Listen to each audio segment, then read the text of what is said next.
Love was supposed to be colorblind in Hollywood. That's what they sold America in their movies.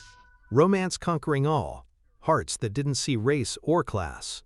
But on January 14, 1958, backstage at the Ches Parade nightclub in Chicago, Sammy Davis Jr. learned the brutal truth about love in America. A truth delivered by a man in an expensive suit who spoke in whispers and carried the power to destroy lives with a single phone call. The man wasn't a critic, a journalist, or even a jealous husband. He was Johnny Rosselli, one of the most feared enforcers for the Chicago outfit. And the message he delivered to Sammy that night would force the world's greatest entertainer to choose between love and life in the most impossible way imaginable. "Mr. Davis," Rosselli said, cornering Sammy in his dressing room after the show, "we need to discuss your friendship with Miss Novak. The friendship ends tonight, or you'll be singing through a hole in your throat." This is the untold story of how Hollywood's power brokers used organized crime to enforce the color line. How a secret romance nearly cost Sammy Davis Jr. his life. And how in 24 hours fear would force him into a marriage that saved his career but destroyed his heart. The romance began like something out of a movie. Kim Novak was Columbia Pictures' biggest star, the blonde bombshell who had replaced Rita Hayworth as the studio's golden girl. Sammy Davis Jr. was the most electrifying performer of his generation, the man who could sing, dance, act, and charm audiences of any color. They met in 1957 at a Hollywood party. Kim was intrigued by Sammy's talent and intelligence. Sammy was mesmerized by Kim's beauty and surprising depth. What started as professional admiration quickly became something deeper, something dangerous in 1950s America. Their relationship was conducted in absolute secrecy. Late-night phone calls, clandestine meetings in Sammy's home, stolen moments between Kim's film shoots and Sammy's nightclub performances. They knew the risks. An interracial relationship between two major stars would be career suicide for both of them. But they were young, talented, and in love. They thought they could keep their secret forever. They were wrong. The relationship lasted almost a year before the wrong person found out. That person was Harry Cohn, the tyrannical head of Columbia Pictures and one of the most powerful men in Hollywood. Cohn didn't just own Kim Novak's contract. He owned her life. Every movie, every publicity appearance, every relationship had to be approved by him. And Harry Cohn did not approve of black men dating his white stars. Cohn had built Columbia Pictures into a major studio by understanding one thing: America wasn't ready for racial equality, especially in romance. Interracial relationships were box office poison. They alienated white audiences, triggered boycotts, and invited the kind of controversy that could destroy careers. When Cohn discovered Kim's relationship with Sammy through his network of spies and informants, he didn't waste time with warnings or negotiations. He went straight to the people who solved problems permanently: the mob. Harry Cohn's relationship with organized crime was an open secret in Hollywood. The studio system was built on mob money, mob muscle, and mob methods. When studio heads needed union problems solved, when they needed competitors intimidated, when they needed scandals buried, they called Chicago. For the Sammy Davis Jr. problem, Cohn called Johnny Rosselli. Rosselli was the mob's Hollywood representative, the smooth-talking enforcer who handled, quote, talent management for the Chicago outfit. He was the man who made sure entertainers knew their place and stayed in it. And in January 1958, he was given a very specific assignment: end Sammy Davis Jr.'s relationship with Kim Novak permanently. The message was delivered on January 14th, after Sammy's second show at the Ches Parade. Sammy was in his dressing room, still wearing his stage costume, when three men entered without knocking. He recognized Rosselli immediately. Everyone in show business knew who he was and what he represented. "Mr. Davis," Rosselli said politely as if he were discussing the weather, "beautiful show tonight. You're incredibly talented. It would be a shame if something happened to that talent." Sammy felt his blood turn to ice. He knew this wasn't a social call. Rosselli continued, his voice never rising above conversational level. I understand you have a friendship with Miss Kim Novak. That friendship has become a concern for certain people. Important people.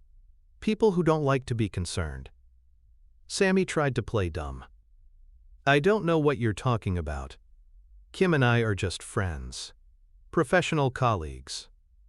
Rosselli smiled. But it was the kind of smile a shark makes before it strikes. Mr. Davis, we know about the phone calls. We know about the visits to your house. We know about the plans you've been making together. We know everything. The room felt like it was shrinking. Sammy was trapped, and everyone knew it. Here's what's going to happen, Rosselli said, still speaking in that terrifyingly calm voice. You're going to end this relationship immediately. No more phone calls, no more meetings, no more romance. Miss Novak is going to marry someone appropriate, and you're going to find yourself a nice colored girl to settle down with. Sammy found his voice. And if I don't? Rosselli's expression didn't change, but his words cut like knives. Mr. Davis, you already lost one eye in that car accident. It would be unfortunate if you lost the other one. Fortunately, unlike car accidents, other kinds of accidents can be prevented, as long as everyone makes smart choices. The threat was clear. End the relationship or be permanently blinded. Or worse. But Rosselli wasn't finished. To make sure you understand how serious this is, you have 24 hours to prove your commitment to ending this situation. I suggest you find yourself a wife quickly. A very public wife. The kind of marriage that makes headlines and leaves no doubt about where your romantic interests lie. And then, as quietly as they had entered, the three men left. Sammy sat alone in his dressing room, trembling, understanding that his life had just been torn apart by men who saw him as nothing more than a problem to be solved. The next 24 hours were a nightmare of panic and desperate decision-making.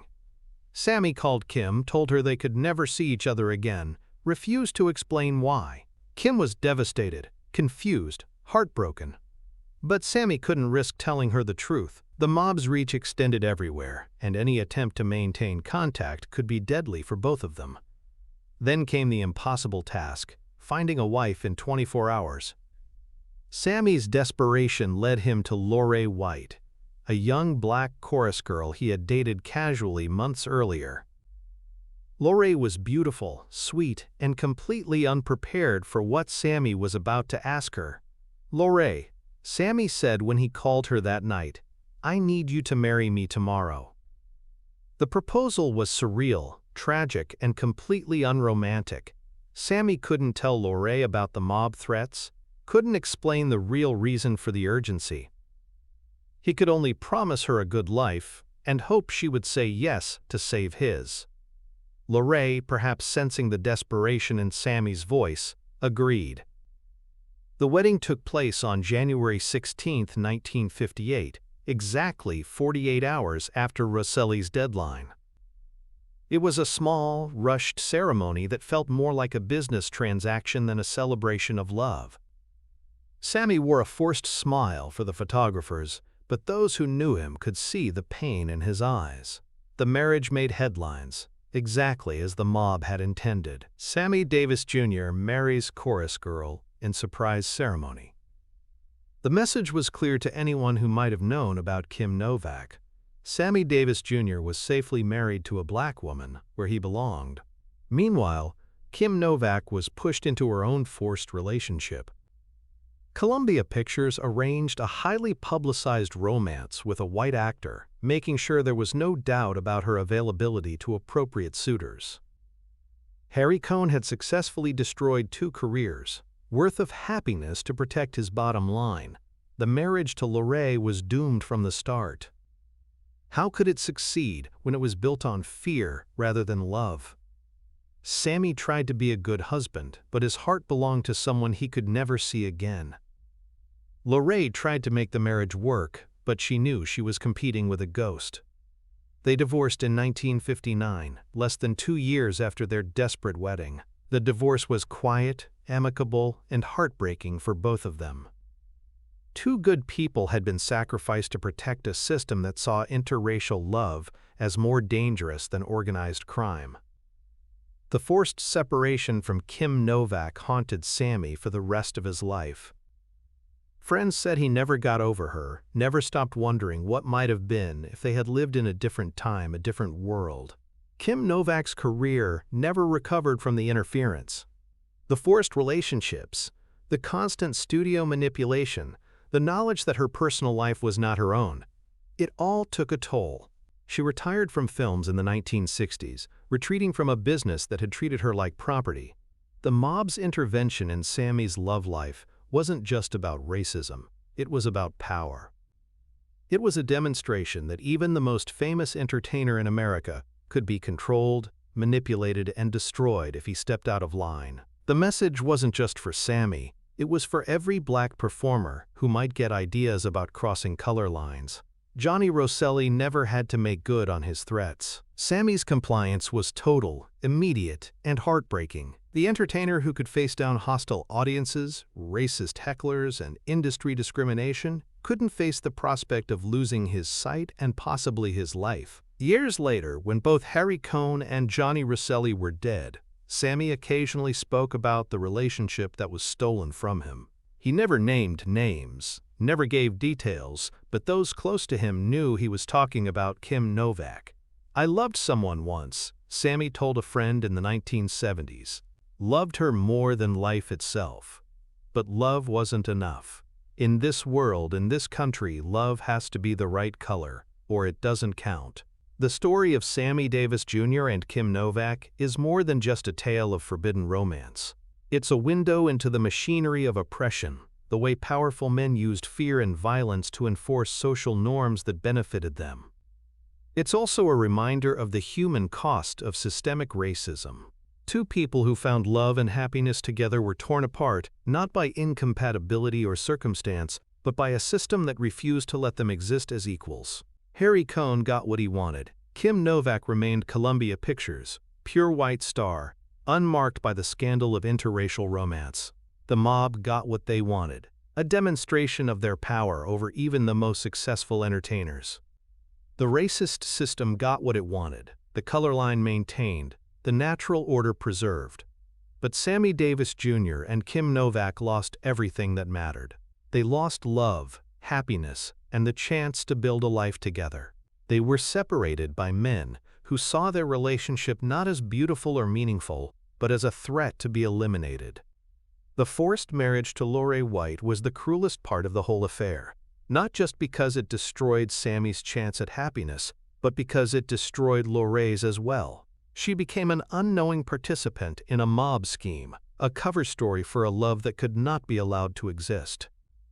When Sammy Davis Jr. died in 1990, Kim Novak did not attend the funeral, but those close to her said she mourned privately for the man who had been the great love of her life, the relationship that might have been if they had lived in a world that judged people by their hearts instead of their skin color. The backstage threat delivered by Johnny Rosselli in 1958 wasn't just about one couple or one relationship. It was about maintaining a system of racial separation that extended from the segregated South to the supposedly liberal world of Hollywood entertainment. It was about making sure that even the most talented, successful, and beloved black entertainer knew his place. It was about demonstrating that crossing racial lines, even in private, even in love, would be met with violence. Most of all, it was about power. Who had it, who could use it, and who would be destroyed by it. Sammy Davis Jr. survived the mob's threats, but he never recovered from their consequences. The man who could entertain any audience, who could make anyone laugh or cry or cheer, spent the rest of his life grieving for a love that was murdered by men who couldn't stand the idea of a black man and white woman finding happiness together. That's the real story of Sammy Davis Jr. and the mob. Not a tale of celebrity glamour or Hollywood excitement, but a tragedy about what happens when love meets a system designed to destroy it.